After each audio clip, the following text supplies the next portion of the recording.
Go, on est live. Bonjour tout le monde. Mon nom est Julien Brault, cofondateur de Arbekin. Aujourd'hui, j'ai la chance d'être avec Nicolas Ré, qui est PDG de MREX et un investisseur immobilier en série. Nicolas, premièrement, je t'ai présenté en une ligne. Comment toi, tu te présentes? Donc, c'est qui Nicolas Ré, là, selon la manière que tu te présentes toi-même? Nicolas Ré, en fait, je me considère avant tout comme étant un entrepreneur, un visionnaire, un passionné et un autodidacte extrême et un polymath.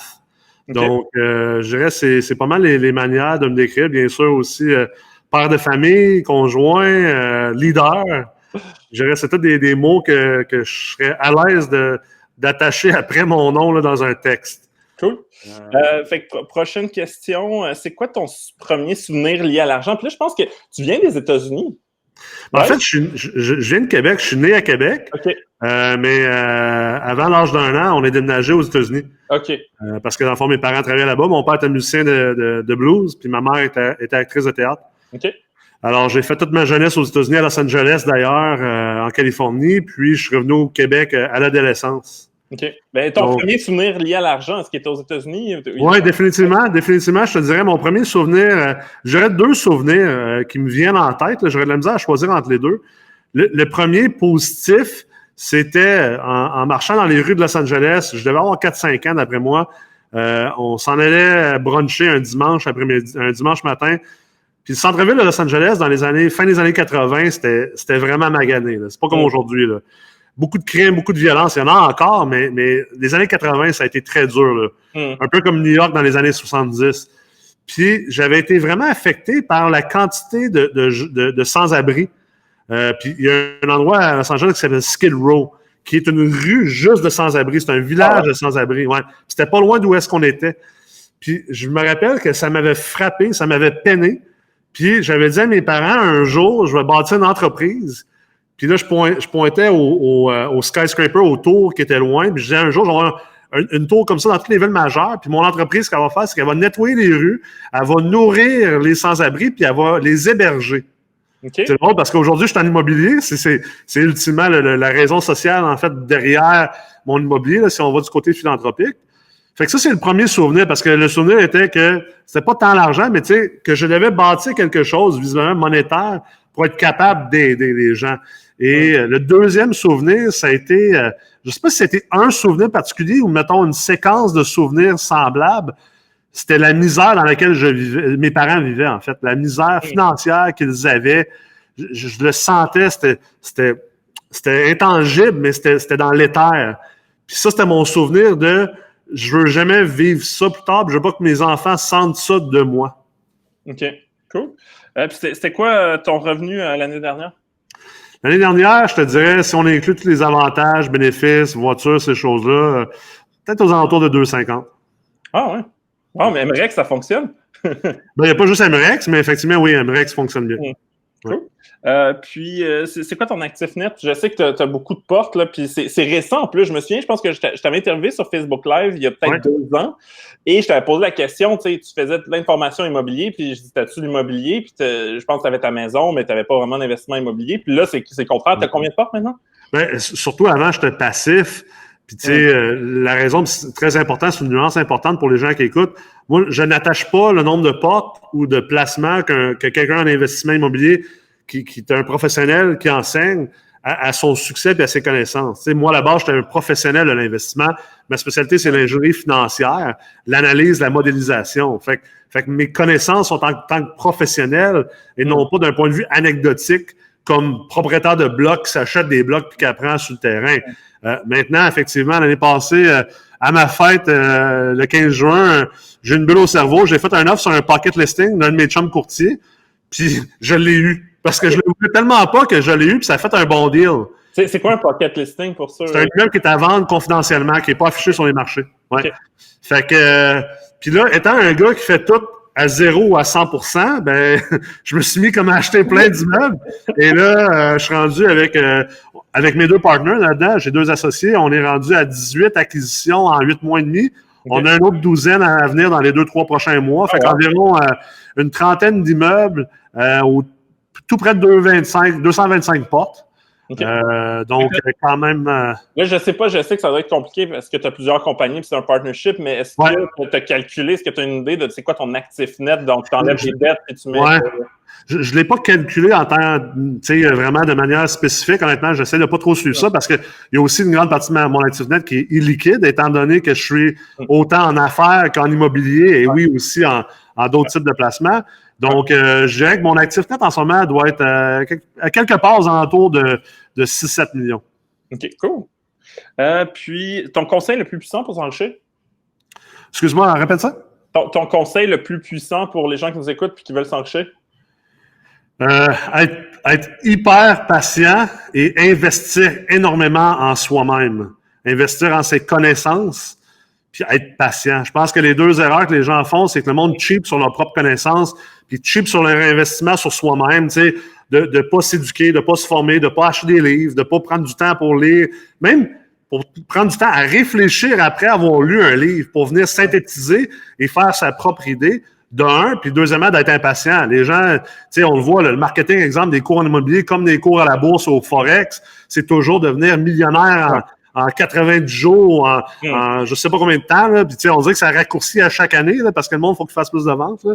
C'est le plus grand erreur, là. Le plus triste là-dedans, c'est qu'il y a quelqu'un, n'importe qui te promet de devenir riche rapidement puis facilement, ben, c'est qu'il est en train de t'arnaquer. Ouais, c'est sûr. Tout le monde, puis je trouve ça fou, tu sais, il y a des gens qui arrêtent pas de lever la main puis ils disent moi, je veux un raccourci, À un moment donné, ils vont rencontrer un fraudeur, puis il va dire, ben, j'ai trouvé un raccourci, puis c'est triste pour ce monde-là, mais j'ai l'impression qu'il le demande, en tout cas. C'est pour ça que moi, à la base, j'ai commencé à enseigner l'investissement immobilier, parce que j'avais aucune intention de faire de la pédagogie. Par contre, j'ai toujours été un peu un être pédagogique. Tu sais, j'aime beaucoup partager ce que j'apprends. J'ai une capacité de synthèse qui est assez énorme, mais je voyais tellement d'éducation un peu boboche, justement, basée là-dessus, basée sur faire rêver le monde. Puis aujourd'hui, je suis moins difficile sur ça parce que je comprends que des fois, ça prend ça comme déclic pour amener quelqu'un qui n'a jamais pensé à investir. À un moment donné, il faut passer comme à la prochaine étape, c'est-à-dire la vraie connaissance avec des choses un peu plus réalistes et applicables. Et c'est pour ça que j'ai commencé à enseigner parce que je me disais, coudonc, on dirait que tout le monde enseigne ça, cette espèce de get rich quick-là. Puis je veux être l'antithèse de ça. Je veux être un peu leur antichrist, finalement.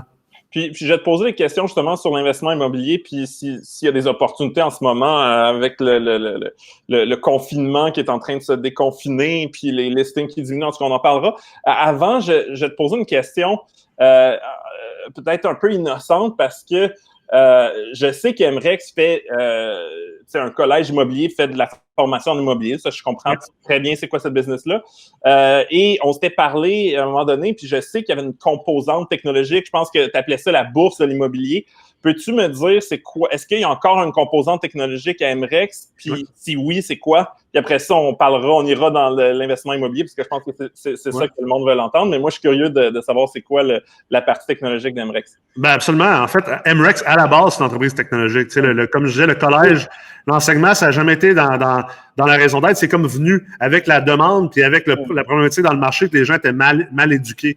Mais ultimement, oui, c'est une entreprise technologique. Emrex, c'est un acronyme pour Multifamily Real Estate Exchange, donc la bourse de l'immobilier multilogement en français, qui est un peu de mauvaise traduction, ultimement. Mais ce que je me suis aperçu, c'est pour ça que j'ai fondé Emrex. Moi, à la base, j'étais à la tête d'une firme conseil en investissement immobilier, donc transactionnel, planification, modélisation, fiscalité. Et je me suis aperçu qu'il n'y avait pas un marché centralisé. Donc, le marché immobilier multilogement, c'est un peu comme le marché boursier avant l'arrivée de la Nasdaq. Tu sais, ça se transige entre bonhommes sur un coin de table et tout ça.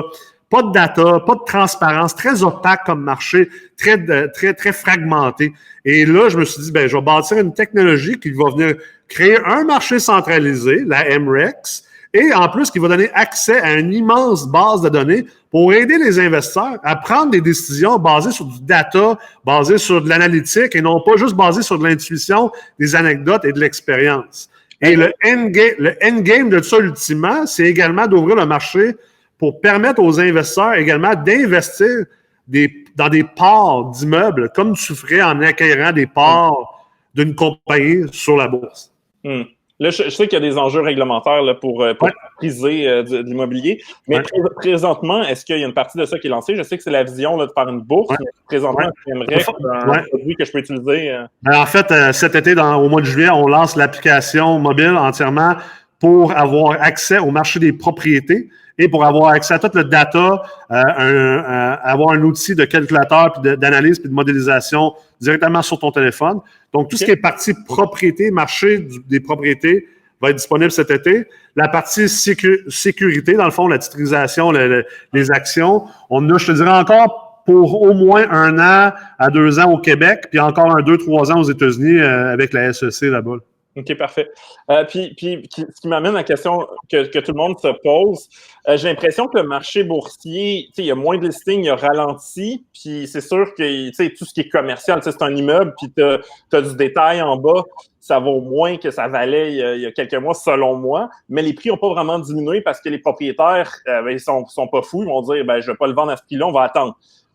Est-ce que on est dans un marché où les prix vont diminuer? Qu'est-ce qui se passe avec le marché immobilier? Est-ce que j'ai tort de mon évaluation de dire que ça n'a pas baissé, mais ça devrait baisser? En fait, la première chose qu'il faut définir, c'est quoi le marché immobilier? Parce que le marché immobilier, c'est un peu un misnomer, comme on dit en anglais. C'est très utilisé d'ailleurs dans les médias et tout ça, puis c'est bien correct. Ça facilite la communication, mais il n'y a pas un marché immobilier. Il y a plusieurs marchés immobiliers. Le marché immobilier résidentiel, le marché, puis à travers le résidentiel, tu as les unités familiales, tu as les condos et tout ça. Tu as le marché commercial, et dans le commercial, ce qu'on a, c'est qu'on a le détail, les édifices à bureaux, l'industriel et le multirésidentiel, dans le fond, les blocs appartements. Moi, c'est ça ma spécialité, c'est les blocs appartements. Je ne traite pas des autres domaines réellement. Et ça fait en sorte que c'est difficile de parler du marché immobilier. Donc, c'est certain qu'en ce moment, le marché immobilier, exemple de détail et de bureaux, je serais extrêmement inquiet comme propriétaire présentement dans ces classes d'actifs-là, parce qu'effectivement, c'est des classes d'actifs qui sont extrêmement touchées. Moi, je pense qu'il va y avoir d'énormes baisses de valeur dans ces deux marchés-là. L'industriel, c'est vraiment sa route, va très, très bien. Et le multilogement également tient bien la route. Et on le voit historiquement. J'ai fait une présentation là-dessus sur le web, d'ailleurs, il y a peut-être un mois. Vous pouvez le trouver sur la page YouTube d'MREX. Sur le comportement de ces 4 types de marchés immobiliers commerciaux à travers les différents crashs.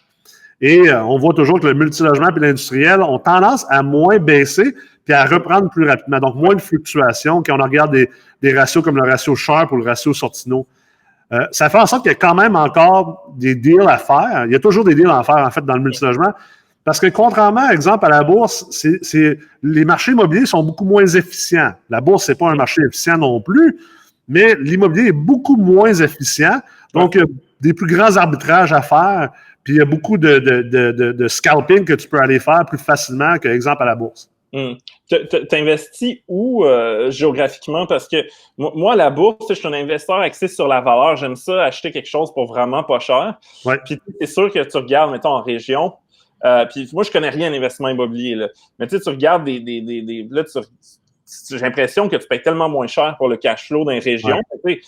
Si je transportais mon mindset que j'ai en bourse dans le marché immobilier, je serais comme, hey, je cherche à Trois-Rivières, puis à La Tuque, puis dans des places comme ça. Mais peut-être aussi que, tu sais, il y a la démographie, là. C'est pas juste le cash flow, c'est s'il n'y a plus personne pour louer tes appartements, ils valent rien. Donc, c'est quoi ta pensée? Où est-ce qu'on trouve les deals en immobilier au Québec? En fait, c'est un excellent point. Moi, j'ai investi pas mal partout et même aux États-Unis. Par contre, pour répondre à ta question, tu sais, plus que tu as des cash flows ou des semblants de cash flow, parce qu'on s'entend que dans un pro forma, quand tu analyses un immeuble, c'est comme analyser une compagnie. Tu sais, c'est bien beau marquer dans le pro forma que l'immeuble va te produire, exemple, 50 000 de revenus bruts potentiels. Mais quelle est la réalité avec ses états financiers des 2-3 dernières années? C'est peut-être très différent. Et l'exemple de Trois-Rivières, Shawinigan versus, par exemple, Montréal, Québec ou Sherbrooke sont des exemples parfaits où peut-être qu'à Shawinigan, tu peux avoir des revenus bruts potentiels de 50 000 pour un immeuble donné versus Québec, même chose, 50 000. Tu vas payer beaucoup plus cher pour l'immeuble à Québec. Mais celle-là, à Shawinigan, d'un, le taux d'occupation, le taux de vacances est plus élevé. Exemple, il va être à 8 à 10 versus un 2-3 à Québec. Mais deuxièmement, ta probabilité, donc le qualitatif des revenus est moins bon. parce que tu vas avoir plus d'énergie à dépenser, ils vont avoir plus de retard dans les paiements, parce que justement, ta démographie est décroissante, puis est à quelque part beaucoup plus pauvre. Alors, tu as plus de semblant de cash flow parce qu'ultimement, tu prends plus de risques. Donc, c'est un concept de time value de l'argent. Si tu prends plus de risques, tes cash flows futurs sont beaucoup plus risqués, puis que c'est moins probable que tu vas les chercher, ben tu vas demander plus de cash flow upfront pour compenser ce risque-là. Donc, c'est pour ça que ça a l'air moins cher, mais il faut faire attention. Le value investing ne dit pas qu'on achète les choses moins chères. Il dit qu'on veut acheter en bas de la valeur intrinsèque. Il y a une marge entre la valeur intrinsèque et la juste valeur marchande à laquelle ça se trade. Et on peut trouver des affaires, tu sais, pas cher ne veut pas dire que tu fais du value investing. C'est là que beaucoup d'investisseurs immobiliers font l'erreur. Ils vont dire, ils pensent faire du value investing, ils vont acheter des affaires pas chères, mais c'est parce qu'ils vont acheter des affaires pas chères qui valent pas cher, tu sais, puis qui prendront pas de valeur non plus. Puis présentement, pour revenir sur la situation un peu obscure, est-ce qu'il y a des deals dans le marché ou c'est la même chose qu'il y a 6 mois? Ben, comme je le disais tantôt, il y a toujours des deals dans le marché. Étant donné que le marché est très illiquide et très inefficient, ultimement, tu crées ton deal. Parce que contrairement à la bourse, quand tu achètes des actions boursières, tu es un peu, on va dire, victime du marché. T'sais, oui, il y a des fondamentaux, puis il y a de l'analyse technique et tout ça, mais ça reste que c'est pas toi qui l'opères, l'entreprise, que tu achètes les titres. Versus l'immobilier, tu opères l'entreprise. Tu achètes la bâtisse, l'actif, le placement, puis c'est toi le PDG. Tu te mets dans le rôle de PDG. Fait que c'est sûr qu'il y a un certain contrôle. C'est pas un passif, c'est vraiment plus un investissement actif. À moins d'être un investisseur passif derrière un promoteur immobilier beaucoup plus actif. Là. Donc, il y a un certain contrôle qui fait que oui, il y a beaucoup de deals. Il y a toujours des deals. Même dans les pics de marché, il y a un paquet de deals à faire. Parce que aussi, tu comprendras que si le marché est très cher, ben, pour chaque dollar que je suis capable, par exemple, d'augmenter mes loyers puis mes revenus, ben, il y a un multiplicateur qui est finalement plus élevé. Donc, je suis gagnant dans ma création de valeur forcée au niveau de la valeur intrinsèque quand j'ai acheté, la valeur marchande que j'ai acheté versus la vraie valeur intrinsèque de cet actif-là puis ce qu'elle peut produire comme revenu. Maintenant, est-ce qu'il y a des deals qui sont arrivés directement du COVID d'un point de vue causal? Pas encore, parce que, étant donné que le marché est illiquide, le marché est toujours un peu il y a toujours un moment entre quand ça se communique dans le marché versus quand c'est arrivé. Moi, je pense que environ dans les 12 à 18 prochains mois, on va commencer à voir justement des propriétaires multilogements qui vont avoir de la difficulté. Et là, on va commencer à avoir des deals reliés au COVID. Mais en ce moment, aujourd'hui, les seuls deals qu'on voit reliés au COVID, c'est parce qu'il y a du monde qui ont peur, des acheteurs qui ont peur. Donc, laisse aller une transaction, ce qui n'est pas nécessairement une mauvaise idée dans certains des cas. Ils veulent protéger leur cash flow, ils veulent protéger leur liquidité. C'est correct, ils ne veulent pas trop avoir un ratio pré-valeur qui est élevé dans leur portefeuille. Mais ça ouvre la porte à du monde qui ont, exemple, dans mon cas, moi, en ce moment, je suis très liquide, beaucoup de capital. J'ai un problème même d'allocation de capital. Donc, je suis capable de ramasser des deals que peut-être j'aurais pas eu parce que d'autres acheteurs sont devenus peureux parce qu'ils sont pas aussi bien capitalisés que moi. Puis présentement, tu sais, je pense que ça commence, je parlais du monde en syndic de faillite, il commence à avoir plus de faillites, mais tu sais, je pense que les banques ont permis de reporter les paiements hypothécaires, ce qui protège un paquet de les moratoires, les subventions salariales, le PCU. Fait que, tu sais, je pense que même le COVID, là, j'ai entendu dire que le PCU va te prolonger jusqu'à quasiment au mois d'août. Là. Fait que, tu sais, je pense que ça va être à l'automne qu'on va commencer à réellement sentir les effets du COVID. Mais effectivement, tu sais, juste dans mon Facebook, de manière anecdotique, depuis environ une semaine, à chaque jour, là, je vois du monde dans mon Facebook dire, tu sais, annoncer qu'ils ferment leur entreprise. Là. Pas nécessairement qu'ils font faillite, mais ils ferment leur entreprise. Fait que, assurément, ça va avoir un effet. Moi, on a annoncé une grosse bombe dans le refinancement hypothécaire assuré par la SCHL dans le multilogement vendredi dernier. Ça va avoir un impact aussi sur la capacité de bien des investisseurs qui faisaient le cowboy un peu, là, qui profitaient du marché haussier. Ils seront plus capables de se refinancer pour faire leur retrait d'équité. Donc, s'ils ont financé leur équité avec des investisseurs passifs, justement, ils vont devoir vendre leur propriété. Donc, ça va emmener plus d'immeubles en vente sur le marché. Donc, il va nécessairement avoir peut-être un effet de compression sur les valeurs des immeubles. Puis, quand quelqu'un ou une personne ou une entreprise fait faillite, Est-ce que c'est vrai qu'il y a des opportunités au niveau des reprises de finances où tout le monde check ça, puis dans le fond, c'est quasiment plus efficace que... La vérité, c'est que les reprises de finances, les gens qui les ramassent, c'est des gens comme moi. C'est des sociétés immobilières aussi qui sont déjà très bien capitalisées, qui ont beaucoup de portes parce que c'est une game de contact. C'est un marché inefficient. Fait que, tu sais, je sais que ça sert beaucoup à vendre des cours, exemple, justement, puis à embarquer du monde dans l'immobilier puis acheter des cours.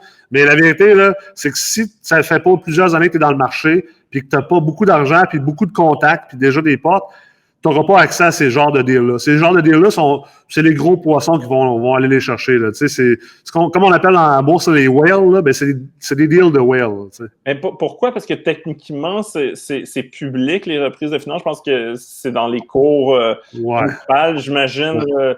Fait que, tu sais, techniquement, quelqu'un pourrait se mettre à courir ça puis avoir... Ouais, c'est sûr, mais il va se faire battre en surenchère par quelqu'un qui est mieux capitalisé. Après ça, tu sais, les syndics de faillite, je veux dire, ça reste une game d'humain, là, tu sais. Je veux dire, on en connaît plein de syndics de faillite qui, des fois, vont nous donner un petit tuyau, ne serait-ce que 24 heures, 48 heures avant. Aussi, tu sais, exemple, j'ai des relations avec pas mal tous les gestionnaires immobiliers au Québec. Ils voient quand leurs clients commencent à avoir de la misère. Puis, tu sais, je veux dire, autour d'un souper, il y a un gestionnaire qui dit, hey, tu sais, j'ai tel client, c'est pas drôle, ça commence à aller mal. Ah, ouais, si tu veux, ben, donne-moi donc ces informations, je vais le contacter pour voir si je pourrais pas faire une transaction avec.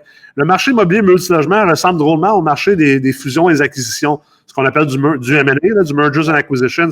C'est très people intensive, relation intensive, inefficient. Puis c'est sûr que plus que tu bâtis tes connaissances, ton portefeuille et ton réseau de contacts, ça va te donner accès justement à ces espèces de gros deals-là. Puis les gens qui veulent se lancer en immobilier puis qui n'ont pas, justement, toutes les connaissances que toi t'as, puis ils sont pas si bien capitalisés que ça, ça serait quoi un bon endroit pour commencer? Parce que, tu sais, moi, j'ai l'impression que tout le monde achète des duplex qui, genre, à 700 000 $. Tu regardes ça financièrement, puis il y a juste comme... faut juste que ça soit une dépense de passion parce que ça n'a aucun sens sur le plan. Ah, c'est clair. Surtout à Montréal. Toi, tu es à Montréal, tu es sur l'île de Montréal. Ben, c'est encore pire. Mais tu sais, rendu là, c'est comme tu t'achètes un endroit pour vivre, tu espères que ce soit comme un investissement un peu, là, puis tu spécules que le marché va prendre la valeur. Tu sais, c'est plus ou moins l'investissement. Moi, je considère qu'en bas de 5 logements, tu n'es pas réellement en train de faire un investissement. Là. Puis tu sais, je nuance mes propos. Il ne faut pas prendre ça pour juste noir et blanc. Là. Mais ultimement, pour moi, une propriété d'investissement, c'est au moins 5 logements. Le financement fait en sorte aussi que c'est beaucoup plus un produit financier. Alors qu'en bas de 5 logements, 2, 3, 4, tu as souvent des propriétaires qui sont propriétaires occupants. Donc, on peut acheter l'actif avec une idée d'investissement. Donc, comment que les gens devraient commencer, honnêtement, c'est tout de suite dans le 5 logements et plus. Parce que l'immeuble ne viendra pas jouer avec vos ratios financiers personnels. Si tu achètes un paquet de triplex et quadruplex, à un moment donné, tu vas te jammer parce que dans ton ABD puis ATD, des calculs d'endettement, les banques vont souvent considérer juste la moitié des revenus des plex, mais 100% des dépenses. Fait qu'à un moment donné, c'est un calcul mathématique simple, tu vas comme jammer au niveau de ton ABD, ATD. Dès que tu fais du 5 logements plus, ça ne vient pas jouer sur tes ratios personnels, c'est du financement commercial. OK? Donc là, tu ne viens plus bloquer, c'est financé sur l'actif. Alors, en partant, je dirais commencer du 5 logements et plus. À la limite, commencer avec un triplex ou quadruplex comme propriétaire occupant. Et dès que vous avez un peu d'équité, allez acheter un 5 ou un 6 logements au lieu de vous acheter une grosse cabane. Ça, ce serait la meilleure chose à faire. Et mettez-vous avec une ou deux autres personnes parce que c'est long de mettre de l'argent de côté pour un 5-6 logements. Donc, ça va aller 2-3 fois plus vite et vous allez partager le risque également parce que là, votre argent va être dans juste un actif, juste un titre. Alors, tu sais, la diversification, c'est pas important que tu maîtrises ton domaine. Mais malheureusement, à ton premier achat, c'est très peu probable que tu maîtrises le domaine. C'est intéressant parce que je suis dans plusieurs groupes immobiliers juste parce que je regarde ce qui se passe. Puis tout le monde parle de faire des deals à plusieurs. Puis pour avoir été en affaires depuis quelques années, je sais que c'est compliqué de se trouver un bon partenaire. Je sais qu'il faut que légalement tu structures. Moi, je connais c'est quoi une Est-ce que tu fais ça avec un Inc. quand tu t'associes avec quelqu'un avec une convention d'actionnaire et tout? Comment ça se passe en général? Ça dépend. Avec 2-3 personnes, là, ce qu'on va appeler un joint venture simple, un co-investissement simple. Soit tu peux y aller avec une convention d'indivise. Donc, c'est simplement c'est notarié. Il n'y a pas de création de structure. Non, c'est dangereux, ça, parce que tout le monde est solidairement. Exactement. Avec un dude qui s'en va au Vietnam, puis il dit à Mount of Year, t'es pogné avec les dettes aussi. C'est ça. Moi, je suis pas un grand fan de cette structure-là, mais c'est une structure que, dans certains cas, peut faire du sens. Il y a moins de pause, toi et ta sœur, exemple, vous investissez, ça peut faire du sens. Ouais. Moi, je préfère la société par action, honnêtement, dans un joint venture simple, juste par sa flexibilité, le fait d'avoir une protection juridique. D'un point de vue fiscal, il n'y a pas vraiment d'avantage parce que les immeubles à revenus génèrent du revenu passif et non pas du revenu actif d'entreprise, à moins que tu as environ 5 employés à temps plein plus un à temps partiel. Fait que grosso modo, un 500 portes. Fait qu'en bas de 500 portes, il n'y a pas d'avantage fiscal. Par contre, ça devient intéressant avec une convention d'actionnaire, une convention de souscription d'actions, bien structurer ça. Et là, plus que tu vas loin dans tes partnerships, si tu commences à voir genre des médecins, des anges investisseurs très fortunés, là, tu peux peut-être aller vers la société en commandite pour différentes raisons, justement, d'un point de vue fiscal et juridique. Là. Mais justement, généralement, la société par action est intéressante. Il faut que tu considères la fiscalité, le juridique. Il faut que tu considères également l'opérationnel et aussi le financement. Il y a quelque chose d'intéressant dans le financement, par exemple, avec Desjardins. C'est assez simple d'aller chercher une marge de crédit avec Desjardins lorsque tu crées une société par action qui n'a pas de bilan, qui n'a pas d'historique. C'est déterminé selon ton profil de crédit à toi et tes associés. Mais c'est assez facile d'aller chercher, je te dirais, un 50 à 100 000 avec Desjardins, puis un 15 à 25 avec Scotia comme marge de crédit. Et là, ben, c'est le fun parce que ça te donne un espèce de coussin au niveau de cash flow au début de tes acquisitions. Et après ça, ben, c'est sûr que si tu rentres dans l'ingénierie financière, tu peux faire des affaires un peu plus flyées pour accélérer tes acquisitions, accélérer tes créations de valeur forcées et tout ça. Puis une des choses que des investisseurs immobiliers m'ont dit, c'est que l'emplacement est vraiment clé, pas juste la ville, mais aussi c'est quoi le coin de rue. Et bon, je le comprends pour le détail, puis en détail, ils vont même compter le nombre de voitures qui passent à l'heure, puis le nombre de piétons, et ainsi de suite. Pour du résidentiel, comment, c'est-tu genre, y a-tu un parc en face, comme, tu sais, j'arrive pas vraiment à comprendre. Je sais que c'est important, puis les gens veulent, tu sais, mettons, moi, j'aime ça, habiter proche d'où je travaille, avoir une épicerie. Mais comment, y a-tu des règles de base en disant, OK, ben, un parc en face, ça augmente la valeur de l'immeuble, une épicerie? Comment ça fonctionne pour savoir c'est quoi un bon emplacement pour un immeuble résidentiel?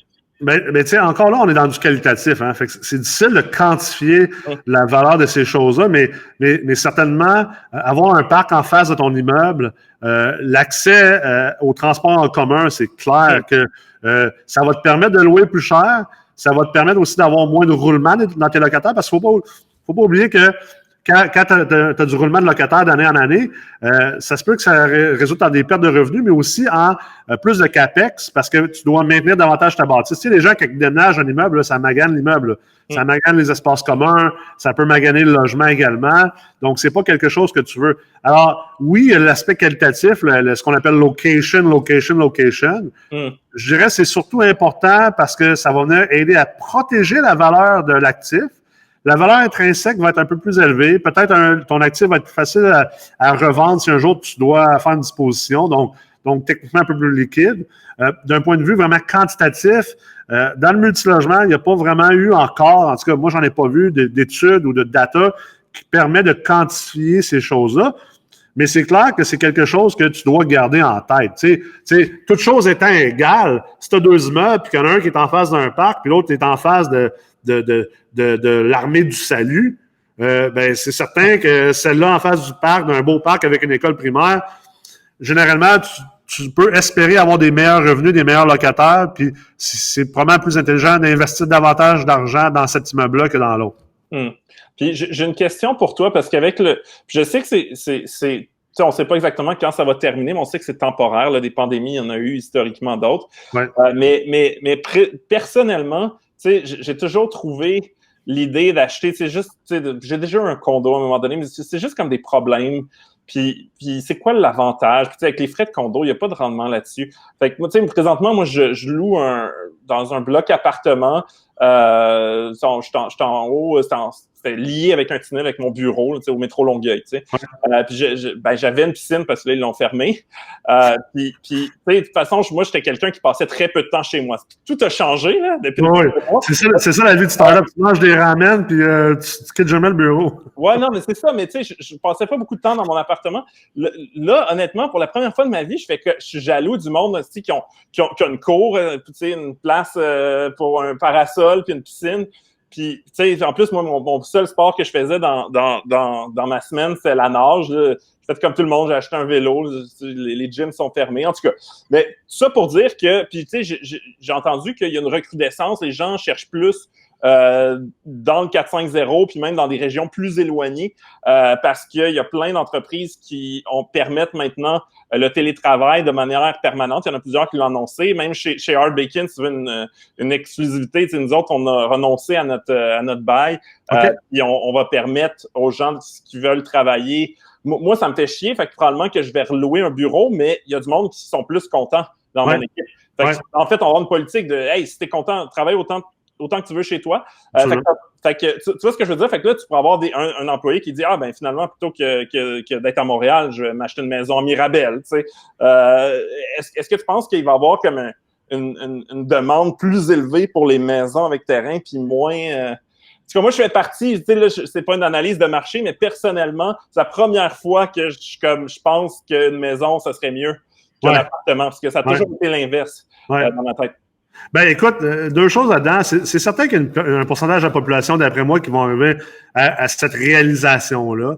Maintenant, encore là, la mobilité, ça prend de l'argent pour être mobile, hein, tu sais. Donc, et on s'entend que la population des locataires, c'est pas la population la plus riche dans notre société.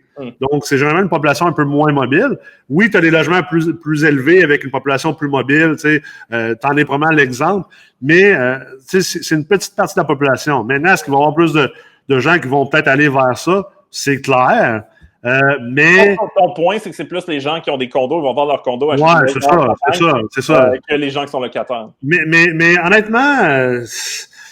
tu sais, puis j'étudie beaucoup dernièrement au niveau de l'urbanisme, puis tout ce qui se passe, toutes les visions des différents gens par rapport à la démographie puis l'urbanisation, tu sais.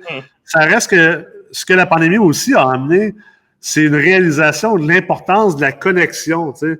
C'est beau le télétravail, là, mais il y a bien du monde aussi que c'est comme, je veux plus jamais faire du télétravail. Puis, je veux plus jamais être pris chez nous dans le bois. J'ai besoin de voir du monde. Tu sais, là, ils viennent d'annoncer, là, à part vous autres à Montréal, nous autres, les restos rouvrent le 15 juin, là. Moi, j'ai mon texto depuis tantôt, là, il arrête pas d'exploser, là. Je pense que je t'invite au resto, là, pour, le 15 juin au 15 août, là, j'ai même plus besoin de souper chez nous, là, tu sais. Fait qu'il y a ça aussi. Il va falloir que j'aille en région le 15. Là.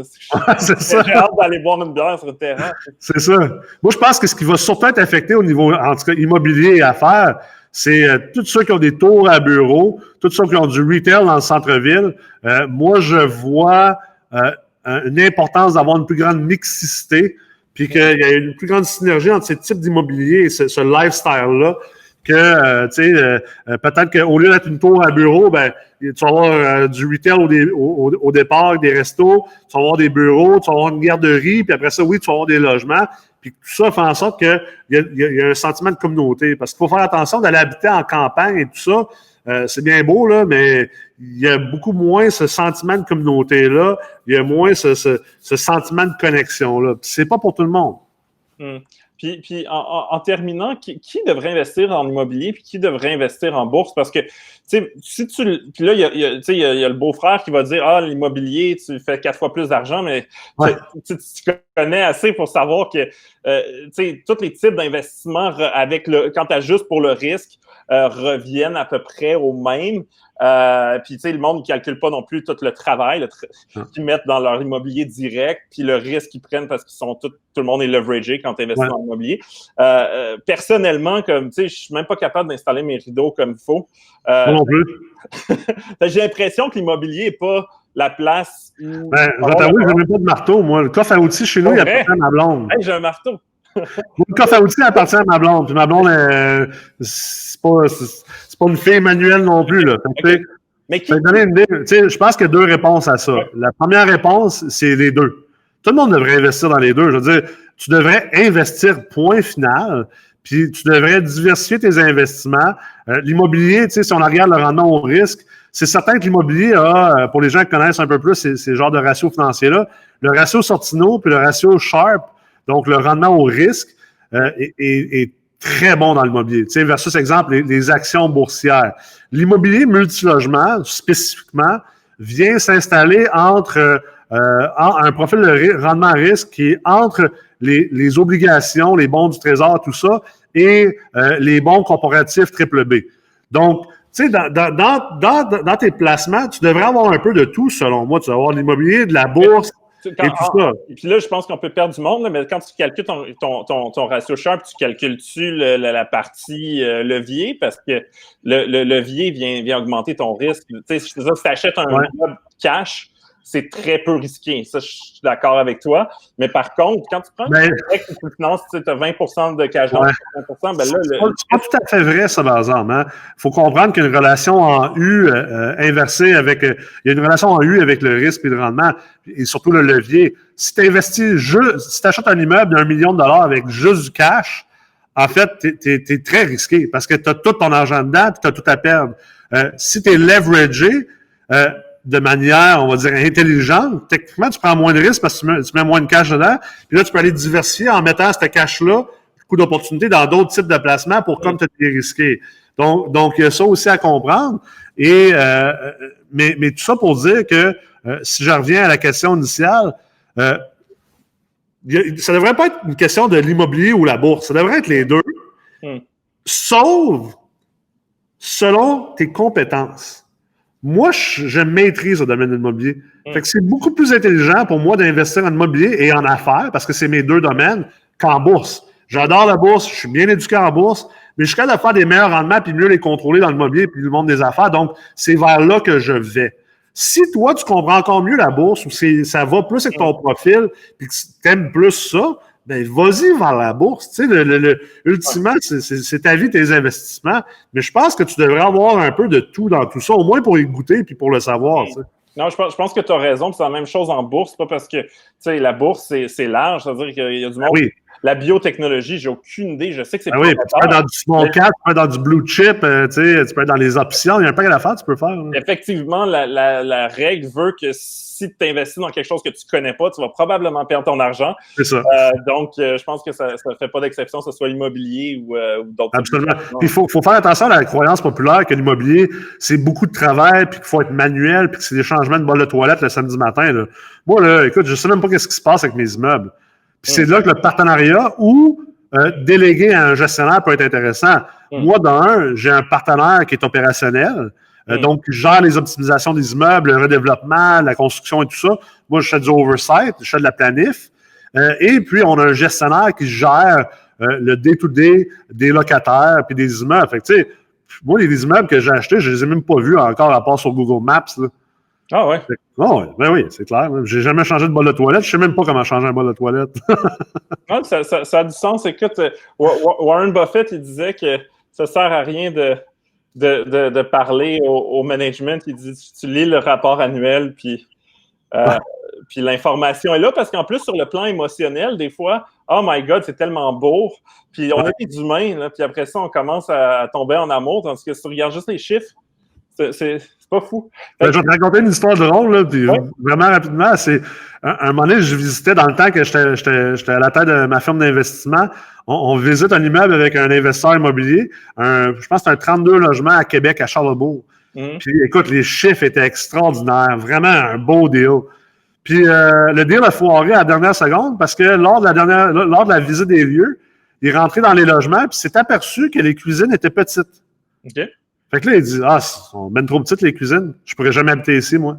Puis il a laissé tomber le deal. Le profit, le rendement qui venait avec le deal, c'était tout qu'un deal. Là. Il y avait une ligne en arrière, il y avait une file d'attente en arrière pour l'acheter, là, parce que monsieur n'aimait pas les cuisines. Puis d'ailleurs, c'est de l'investissement qu'on fait. Là. C'est pas toi qui s'en va habiter dans le logement, puis c'est pas à toi d'aimer les cuisines. Là. Oui, cool. Ben écoute, merci beaucoup, Nicolas. Super apprécié d'avoir pris le temps de m'éduquer sur l'immobilier. Fait que sur ça, bonne soirée, puis à plus. Ça me fait plaisir. Merci. Merci.